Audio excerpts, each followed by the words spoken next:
policymakers in Europe won't mind this volatility as long as the markets move in the right direction, i.e. up.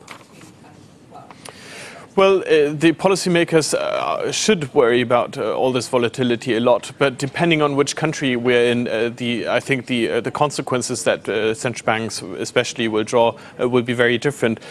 Japan, obviously, the most concerning here. The central bank buying all these assets, yet, and especially government bonds, yet the yields on government bonds are spiking, and that has had this impact on the stock markets as well.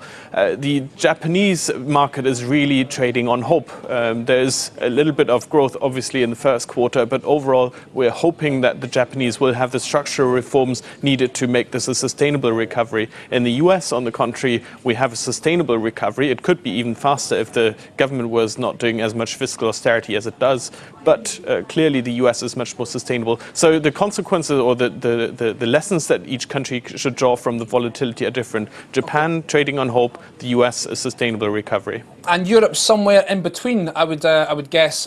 Today we have a Franco-German New Deal, if you like, on trying to tackle youth unemployment. Is it fair to say, though, there's some scepticism that initiatives like this will have any effect? Well, in Europe, these things come in cycles. I think the end of the current cycle will be the summit at the end of June. We're preparing, getting ready for this. There are some big topics on the agenda, the banking union, obviously. But Germany and France would like to also do more for growth. And there are two topics here. One is youth unemployment. The other is lending of banks to small and medium-sized enterprises. Germany's had some bilateral deals with Spain and Portugal here. I think the French want to do something here too. And then the youth unemployment problem is also something where there have been some bilateral deals and they want to lift that to European level. I don't think that any of these things are really going to make much of a difference. They're going to cast the mood a little for the June meeting, but the real important issue is the banking union. Mm-hmm. Okay, and talking of France, just to finish up, the Bank of France gives its annual assessment of the economy today. We've just had consumer confidence numbers from France. Pretty dismal. They fell to their lowest, as far as I can see, the lowest on record. Indeed, the mood in France is very bad. Also, the PMIs or any other indicator that you could look at is much lower in France than it is even in the crisis countries in the Eurozone.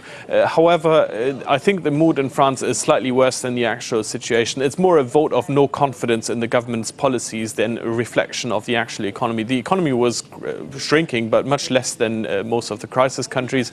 It's really more flatlining and stagnating. It just shows that France needs reforms. It needs more reliable government policies to really drag us out of this confidence slump.